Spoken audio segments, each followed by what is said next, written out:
A classic style and quality craftsmanship are timeless to the retail industry. And this is something that your company, Marks & Spencer, has historically excelled at in the UK. However, in moving into the Chinese market, there have been challenges in translating that strong brand equity to the local taste of the Chinese consumer. Thank you, esteemed judges. My name is Sasha, and today I'm joined by my colleagues Elena, Karina, and Karen.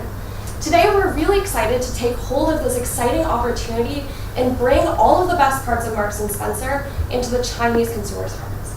What we'll first be doing today is going through the current situation and evaluate, first of all, whether we should stay or leave China. From there, we'll bring you into the M&S strategy, which starts with move, where to play in China, and finally, succeed, how we're really going to win both operationally and in terms of our relaunch and marketing. Finally, we'll also go into the risks as well as a trigger point when we must exit if the strategy is not successful. And then finally, we'll move into our finances and implementation before going to key takeaways. So now let's take a look and do a current diagnostic of where Marks & Spencer's is today. In terms of the company, Marks & Spencer represents a strong and timeless brand and is really a staple in UK retail. Now, though, you have strong ambitions to move out internationally, and this translated into a goal of achieving 20% of your revenues from global sales, as well as 40% of your profits from the international business line. Then if we take a look at your current international strategy and mark that along a plot of market opportunity and success, clearly your UK and United States stores have been doing very successfully. However, now we have the question of what to do with China. It represents a massive market opportunity, which I'll discuss more. However, we've seen very limited success in this market. Now, so let's answer the question. China, do we stay or do we leave? China evidently represents a large market opportunity with a population of over 1.4 billion. It's also becoming increasingly technologically integrated, and it has a rapidly growing middle class and is becoming a global driver in e-commerce. This is also backed up by the numbers with a 13% CAGR in retail from the period 2008 to 2016. However, as discussed previously, we're currently not profitable, which means that while this opportunity still means we should stay, we also must be cautious and recognize a trigger point for when we must leave so that exit opportunities are still viable. Now, how can we succeed in China? The roadblocks and current issues here are clear. First, we need to be able to better understand the consumer and who we should target so we can understand how we can best speak to them. Second is what regional markets are going to best translate with our brand. Third is managing our supply chain so we can become better integrated in this market. And fourth is finally to tap into e-commerce trends and really maximize this channel for revenue. Now that we have the clear challenges ahead, we can also see a very clear roadmap in terms of our opportunities. First is this idea of where to play, where we take a look at the consumer and the brand, and second is the region that we want to focus on. Second is how we're going to win, and this is going to be through our marketing efforts and our launch strategy, and finally backing this all up with operational excellency. I'll now pass it on to Karen to discuss exactly how we're going to do that. So introducing this, we would like to present our Move and Succeed strategy. First off, we want to understand where it's in play. In this case, we want to be able to break down how we can strengthen our brand in order to identify a stronger brand identity and relate better with our customers currently in China. This means that we want to be able to test 5 pilots in several key regions, which Karina will walk you through how we decided to narrow down this specific idea. Second, we want to be able to identify how to win. Given this understanding of who we're targeting and which areas we're moving into, what exactly are we going to do to best connect with this market? Our strategy is two-pronged. First, we want to be able to succeed operationally by having a strong marketing strategy, and this is broken down into several different pop-ups and experiential marketing campaigns. Secondly, we also want to have a stronger supply chain management system, which is currently a challenge with Marks & Spencer today. By doing this, we will be able to have better improvements with our supply chain, and we also want to be able to identify a strong local Chinese headquarters. So establish team in the country itself so that we will be able to have more local expertise and reduce some of the frictions that we have currently today. Given this, we have several KPIs, and we'll be excited to walk you through the overall strategy next. Great, so let's start with that first step, where to play. How and where are we going to move? So let's first look at where we played in the UK and where we should be looking at in the new market of China. In the UK, your target market was really the middle class person who is over 30 years old and really is interested in portraying the image of middle class, ordinary but classic. However, when we look at the Chinese market, being portrayed as middle class is not something that a Chinese person would necessarily want. And so in this case, what we're recommending is that you target a slightly different demographic and psychographic client. And what we mean by this is that we should be looking at future high earners, so people who have a lot of potential to be wealthy in the future and are highly aspirational.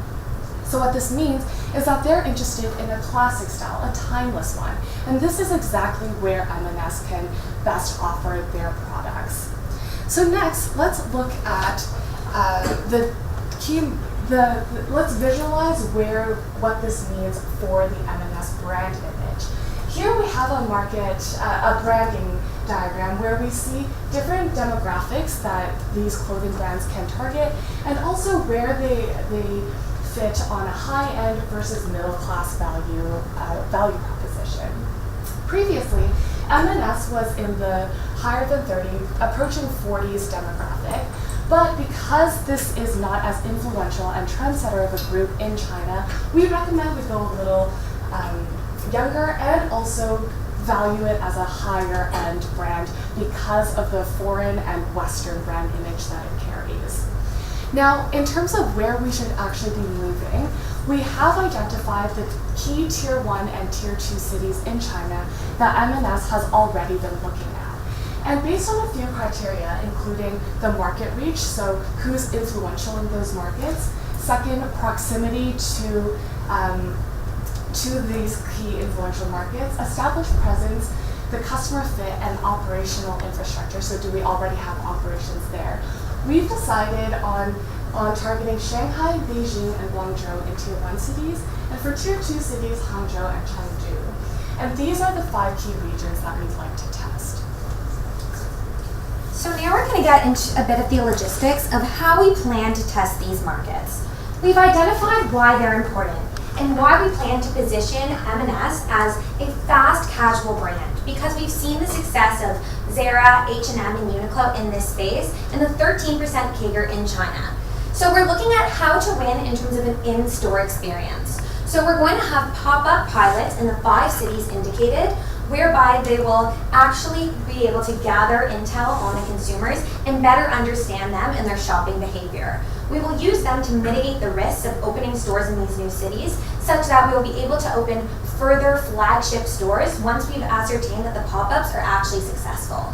These will be complemented by an in-store technology experience. So we plan to use RFID tagging to really make this store omni-channel. So in store, when a consumer picks up an article, the RFID tagging will enable looks of this apparel to appear on the screen so that consumers can see different ways that this look might be used. And this also really encourages omni-channel shopping, really capitalizing on this brick and click trend that we've seen. So we're giving consumers a reason to come into store to see the products, but then we're also giving them a reason to shop online.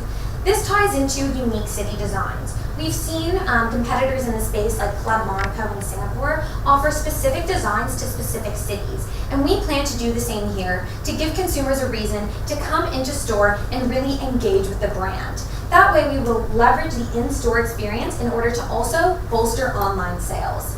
Finally, we're looking at integrating the grocery retailing that we see with the apparel retailing through in-store cafes. So we're going to have a cafe with bakeries in store, similar to that which you've seen in Muji and Club Monaco, in order to increase foot traffic to store. And as well, we can sell some of the higher end grocery items like biscuits, the niche items in store as well. This way we will really integrate the grocery retail into the omni-channel experience in addition to the brick and mortar locations. So how could this actually look?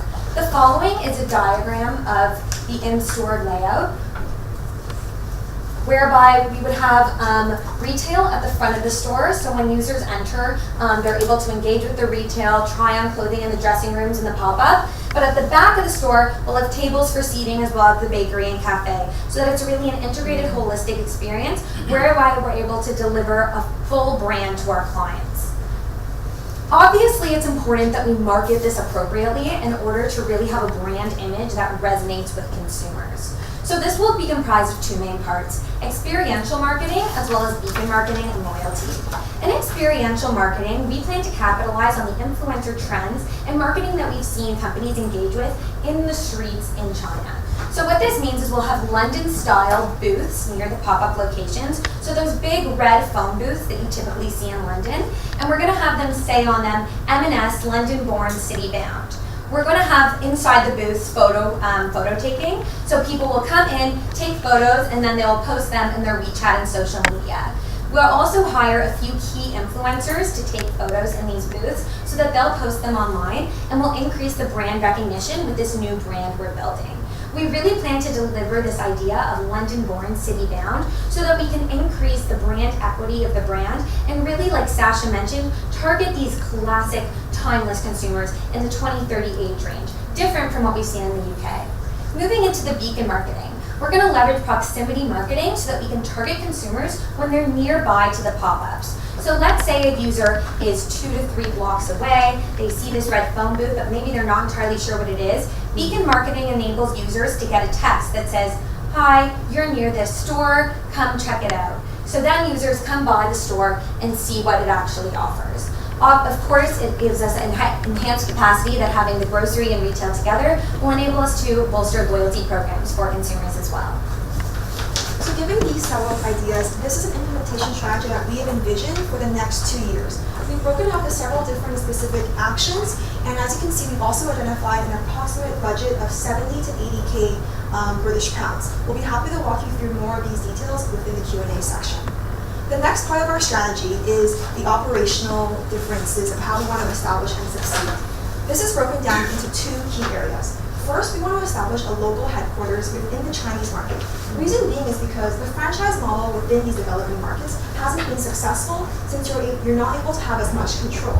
That being said, it's integral that you have strong presence and also local expertise within these markets to succeed. In order to do so, it's very important that we have a local team, which is why we're going to walk you through our organizational structure of what we believe this team structure should look like. Secondly, supply chain management has constantly plagued the company, and we want to establish a joint venture with an already established company within the Chinese market and be able to have a profit sharing model so that the company will also be incentivized to work with Marks & Spencer. This will allow the company to Marks & Spencer to not only leverage an already existing infrastructure within the Chinese market, but also be able to succeed and reduce some of the operational challenges that we've seen thus far.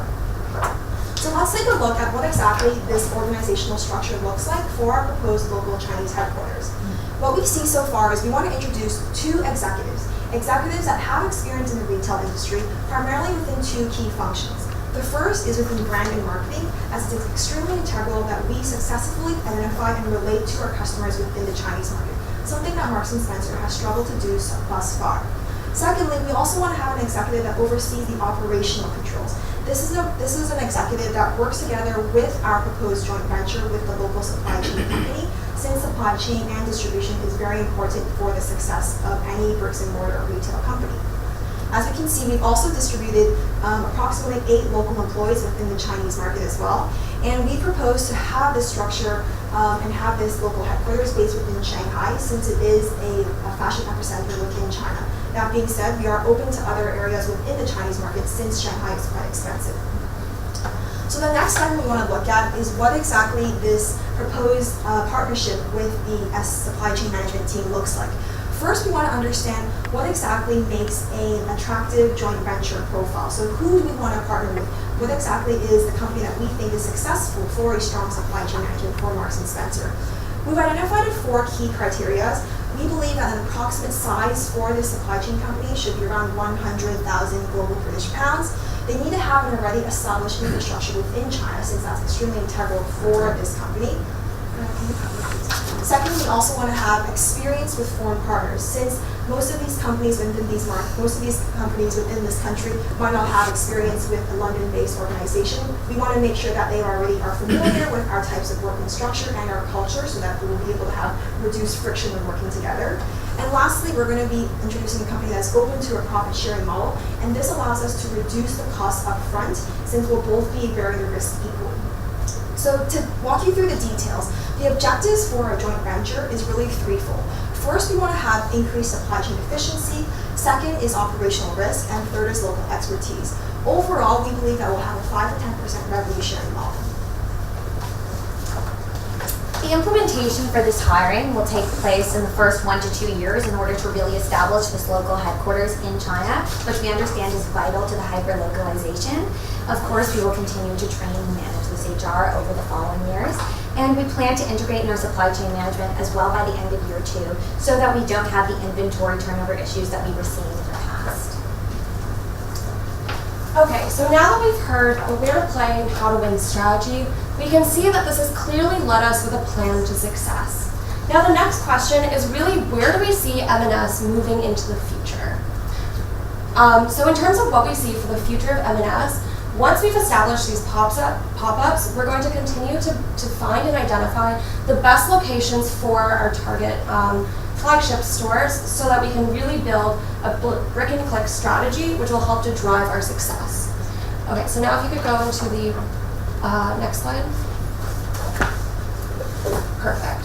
Now we recognize that in our strategy and becoming successful in China carries a lot of key risks.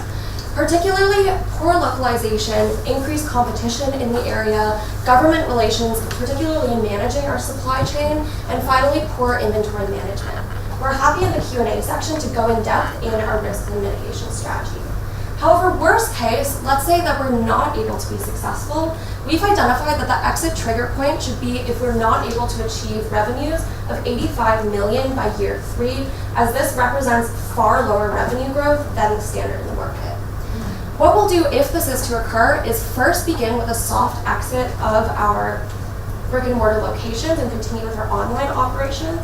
Second would be to perform diagnostics to see which is more successful between our food and retail and then do an exit. And third, if we're completely not successful, would be to liquidate all assets and leave China. And this point would allow us to still have strong exit options in terms of sale opportunities. So let's take a quantitative financial look at what all of this means. In year 1, the major costs are marketing, the SEM joint venture, employee hiring, and then integrating into the Tmall platform by Alibaba.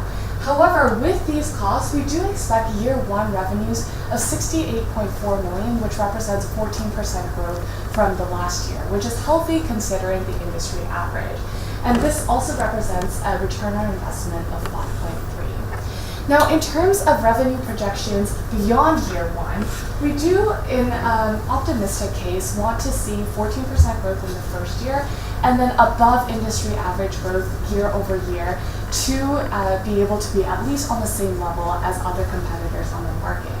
Even in a pessimistic case, it would be approximately 8% CAGR, and as Sasha had mentioned, this may lead in year 4 to a possible exit if in this pessimistic case, because the plan does not go accordingly.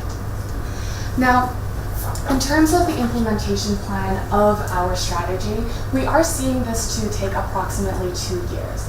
We'd first like to start off with the soft and easier marketing campaigns, along with, of course, the back-end logistics, including setting up the Chinese headquarters and starting negotiations with an appropriate joint venture partner. In later times, we'd like to have 1 year to pilot the pop-up stores, and following that year, we'd like to start seeing the actual brick-and-mortar stores going into the target cities. Now let's recap with what we have learned today with our Move and Succeed strategy. The first thing we've noticed is that this is an opportunity to take advantage of the plentiful opportunities in retail in the Chinese market. There's a 13% CAGR in retail sales in China, and this is something that we'll be able to take advantage of with the Move and Succeed strategy. Second is that we're taking a very risk-free or less risky opportunity by starting out pilots in the key targets. So we're not going to be putting up too much investment in brick and mortar stores, but first understanding the consumers and market opportunities in these key markets. And lastly, this is a plan that will bring in 5.3 return on investment and also higher than industry average growth in revenues every single year. This is the Move and Succeed strategy, and we're happy to now open the floor to questions. Karen, yes. Can I ask you, when was the last time you entered into a Marks and Spencer store? So unfortunately, Marks and Spencer has closed in Canada. That being said, there are many similar brands that Marks and Spencer owns, such as Brooks Brothers, and we believe that Brooks Brothers has a lot of similar promising consistencies that we want to translate within their Marks and Spencer brand. So in short, you cannot recall We you want have ever entered into a Marks and Spencer store. no, not personally. If I remember correctly, if you don't mind, No, go ahead. ask some questions first. You mentioned the target market, the targets that prospects the company wants to focus on. It's the timeless 20 to 30 years old. I mean, the age 20 to 30. That group of people. From what research company you actually work with in order to come up with those five cities that you think they have a higher number of those target markets? Or you just randomly come up with these cities? No. So the way that if we go back to the slide where we had all of these cities actually, we didn't only look at the demographic in these markets. We really took a more holistic approach. First, we really believe in psychographic categorizations of these markets. So we're not only looking at this 20 to 30 market. There are many other considerations, at the forefront of which include operational infrastructure. So because M&S is already in Shanghai and already in Beijing, this is a very natural step to start pilots there to even confirm that these are markets that they should continue to be in.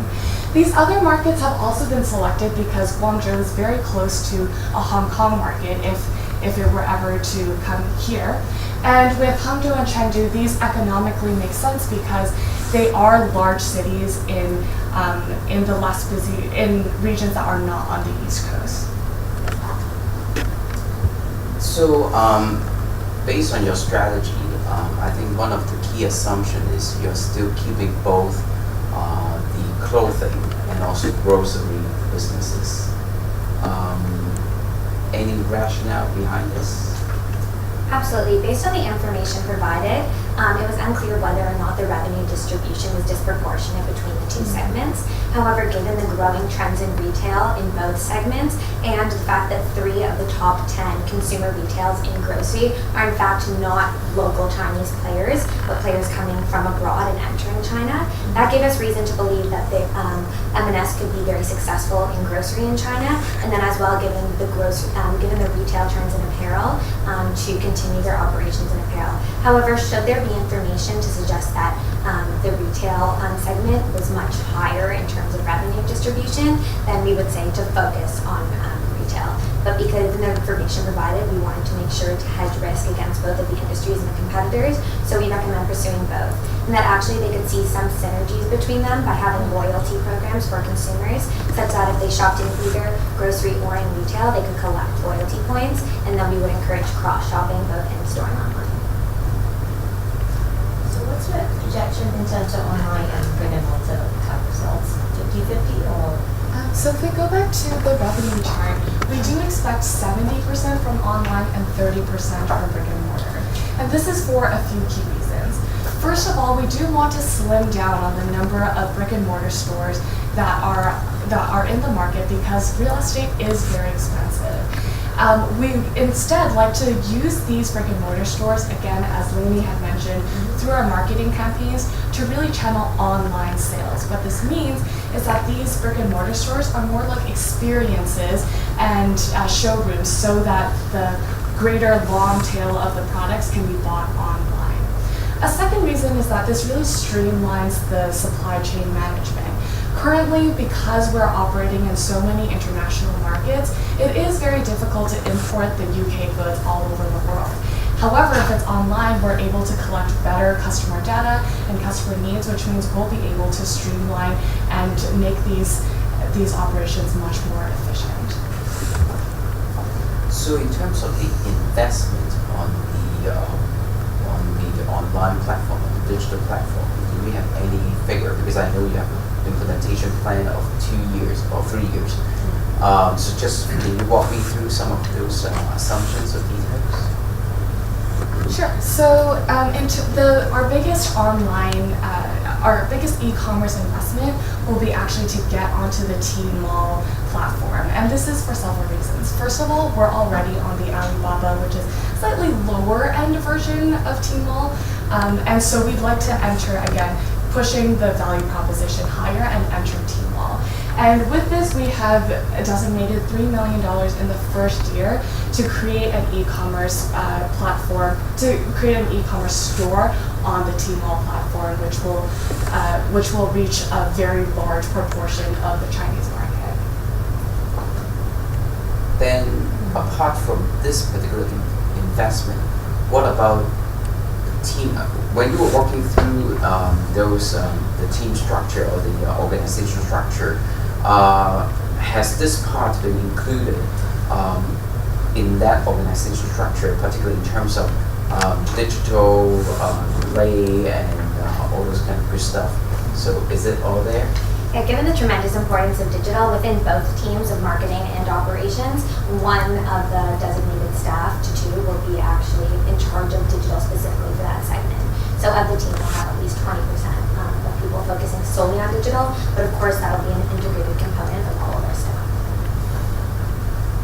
I just got a question on the team. You know, it takes a long time to recruit anybody in China. So we've got a multi-year implementation plan. Like we factor into like how long are we going to get the team in place first before we can execute quite an ambitious strategy. Like where are we going to get these people from? We haven't been able to get them for the last many years. Yeah, so I think one of the key challenges is currently within a lot of developing markets, it hasn't been a top thought to have a local team. It's actually been very popular to have franchises. And so we believe that we already have information on potential people who would be interested. In particular, we're looking at high executives. So we've identified two key executives that we want to potentially look who have experience within this industry and offer them promising salaries to attract them with over. We budgeted approximately 150 British pounds per year per executive. And given that we are only starting off this strategy within the next 2 to 3 years, we think that since we have approximately 6 or so months to do this recruiting and then the next 6 months or so to do training, this will provide ample time for them to set up and bring over talented employees each that they believe will be able to integral to developing this team. As well, given that Marks & Spencer is a multinational company, in addition to the potential to recruit from people who have been involved in the franchises, we will also look at whether or not there is talent that's familiar with the markets or that has come from China in our other markets and see if they would be interested in leading up this project in China. So you probably are aware of the fact that digital space in China is vastly different from other markets. So how are you going to tackle that if you're going to import talents from outside of China for that matter? And what kind of maybe mitigation strategies you might have in place?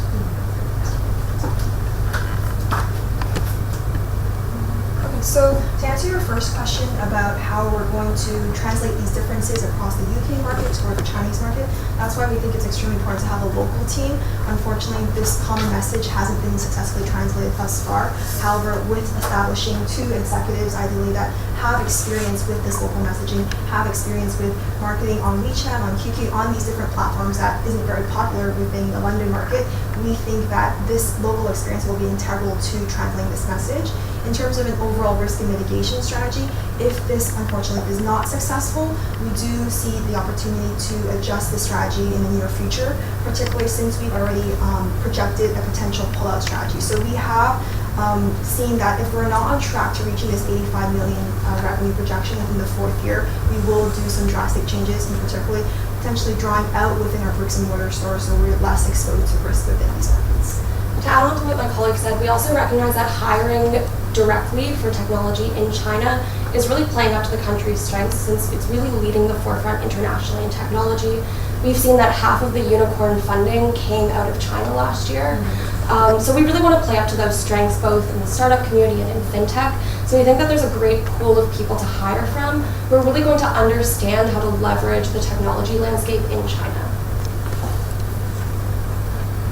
So how do you guys manage that? Want to manage a transition from where we are now to where we're going? Are we going to close down some stores and rebrand more? Or once we transition? Yeah, absolutely. So I think the first thing is we're going to close the unsuccessful Shanghai stores right now because those simply aren't making us money and they're not really doing well. But we've seen that our biggest issue is currently is we just don't have enough market insight and understanding of the consumer. And that's why by having these pilots and pop-ups, that's really going to drive our analysis through data analytics. So once we establish those pop-ups, that will allow us to see where we're most successful and also how we can best tailor our brand offerings and future collections. And from there, that's where we're going to really establish the longer-term strategy. And to add on to what my colleague has mentioned, one of the things that we can do to fund these research and data analytics is actually using the properties that we sell off and then using the rent income to fund pop-up stores and more data analytics in the future. So I'm very confused. You want to set up the headquarters in Shanghai, and you want to close down the shops in Shanghai. And on the other hand, you want to set up some pop-up stores. So from our perspective, it's kind of from a consumer or even from a peer's perspective, it's very confusing. What's your plan? There's no long-term strategies. It's not sustainable. If the store is not performing well, you just shut it down. And then you set up the headquarters there. That means you're committed to that market. That doesn't really make too much sense. Absolutely, I understand the confusion. So I think it's important that we explain that this is a short and medium and long-term strategy for the future sustainability of Marks & Spencer in China. So currently the Shanghai stores aren't performing well under their current branding and their current targets. We've seen that they're still targeting the 39-year-old market that they are in the UK, who actually wants to look like a middle-class sort of marketing technique. And we've seen that the COO expresses that they should actually be going in and targeting this 20 to 30 segment that we've seen and doing it in more of a fast fashion space like we've seen the competitors, Zara and H&M and Uniqlo. So the way that we think to best do this is, first of all, by having the operations be local. We've seen most of their inventory challenges come from the lack of localization, as well as their challenges in actually getting consumers to buy products. So that's why we think it's imperative that they set up the headquarters in Shanghai in order to sustain any operations in China. Then what Sasha was mentioning about closing those current locations, we meant closing in their current form.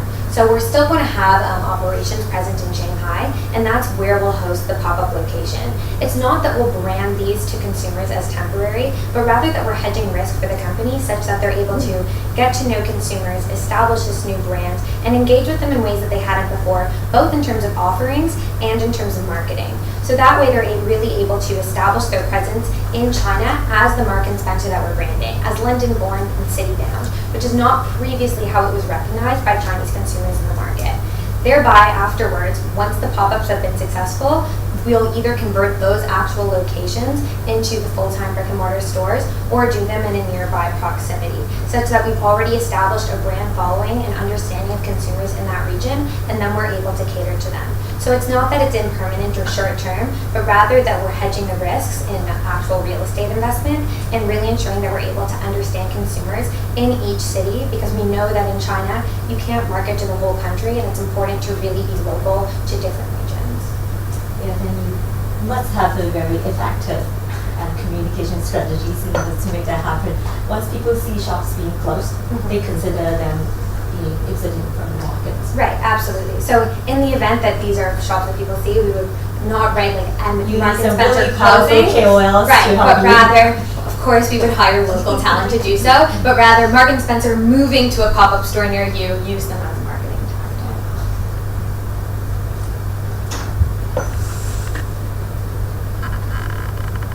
Maybe I ask another question. Out of other UK brands, which may be similar to London Bond, City and Bond, which brand you want Marks & Spencer to reference or benchmark with? Which you think this strategy in China is very successful? So one brand that we've specifically taken a look at within our strategy was Club Monaco. Club Monaco is very high end. It's a brand that a lot of customers, in fact, believe that it's timeless and classic, especially since the quality of Marks & Spencer is very high. We want to be able to leverage and transfer these strong characteristics. In addition, Club Monaco often has food and different cafe services within their stores, which we think that Marks & Spencer can leverage within their grocery market already. And having said that, since the customer that we're targeting wants to be able to have a higher discretionary income to spend and to transition from a younger style to a more timeless classic, we believe that Club Monaco and Marks & Spencer are in fact very strong.